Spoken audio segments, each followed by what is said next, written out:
The recent national immigration crackdown prompted students and residents, not just in the San Francisco Bay Area, but also nationwide, to walk out and protest. Students in Livermore voiced out their opinions and anxieties during this time. Well, I'm here the same reason everyone's here. We're here to show the world that, we won't tolerate this fascism, this horrible treatment of American citizens and American residents by ICE. My main concern is the tactics of this administration to do what needs to be done. I think that we're going the wrong path, and ICE is not the way to do this. I think the people of Livermore all believe that human lives aren't disposable, and that we should stand up for the people in our communities and communities all over our nation, no matter where they are, because geography does not determine responsibility. I hope, at the least, that some people's minds can at least change. Yeah, I think at the least, at least if one person's mind can change, I think that would be amazing, and that's just one more vote. I know, as one person, I won't be able to do much, but I feel like us as a group, we could really show that we care about the matter in this country. Who do you think should be held accountable for this issue? Definitely Kristi Noem, Trump, and just generally the Trump administration. ICE, the Trump administration, anyone who thinks that it is acceptable to rip children away from their parents, to rip neighbors away from their homes just off of the basis of the color of their skin or if they have an accent. Completely inappropriate and will not be tolerated. The Trump administration has doubled down. They've called Renee Good a domestic terrorist. They've refused to take any accountability for the actions of their department. And overall, there was just like an unwillingness to admit any fault within the system or anything at all. I think that there should be either the abolishment of ICE or more robust training for ICE officers. I think they should be unmasked, and I think that's the job of the federal government, it's the job of Congress, it's the job of the Senate to make sure that we have legislation surrounding these people who are given so much power over our American people. Look at, who you grew up with and who supported you throughout the years. It's not all people of one color or gender or sexual preference. It's all walks of life, and you all bleed the same blood. You piss the same piss. Put yourself in these people's shoes, because they're also people. People keep forgetting that the people on the screen are people that are dying, and it's just there's so much detachment. ICE is a threat to national security. They're hurting people, they're hurting innocent people. On their own website, they say that 87% of the people they deport have no criminal record. This isn't a matter of safety, this is a matter of the Constitution and how we protect our American people. How could someone become involved with your cause? They could call their representatives, they could call their senator and tell them that if they support any legislation that would increase the jurisdiction of ICE, that they will vote them out in the midterms. Be heard by your legislators. Join an organization like Indivisible. We're the ones who organized this today, and get involved with your community. To take a closer look at the efforts by protesters, we interviewed students who have created a poster to gather up signatures.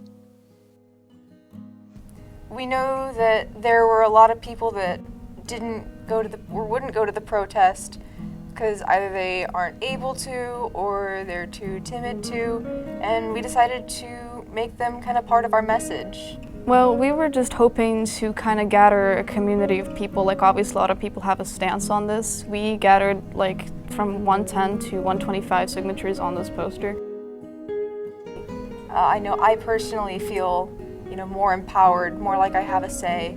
Really, the biggest thing we need to do before we have political action, and especially in a high school where most of us can't vote, is to create community, make your voice heard, is to, involve yourself in the social obligations of someone who votes, even if you can't involve yourself in the political obligations.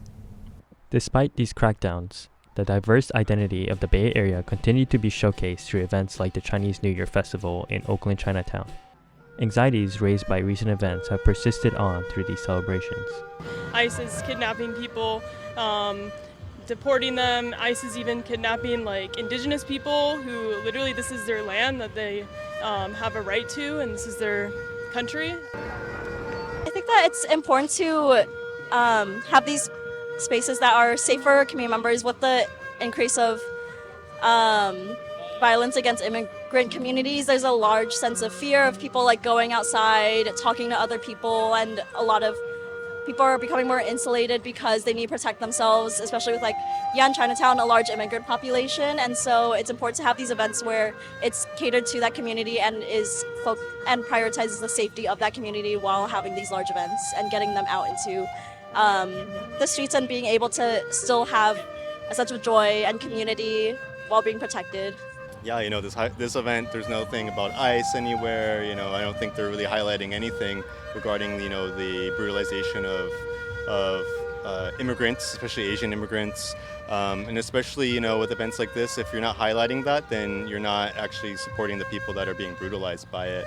And it's kind of a disservice because, you know, the Trump administration is significantly harming the, you know, Asian population, the Asian diaspora here, especially Asian folks that are undocumented.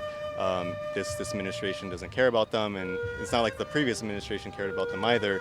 And it's kind of a disservice to not see anything about ICE currently. I just hope that people can understand that there are different ethnic groups, people who are coming here with different cultures, and we're all part of this country.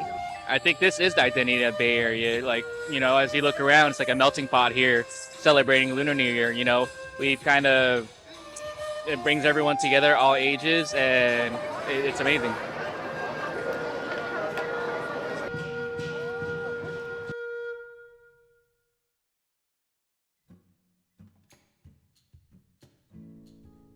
They came from different places, different lives, different versions of what this country means to them. They look through different eyes, different perspectives. They keep their eyes on ice, hoping this melting pot doesn't freeze. They still hold on to the foundations which this nation was founded under. The belief that all are created equal. That liberty is not a privilege, but a promise to all.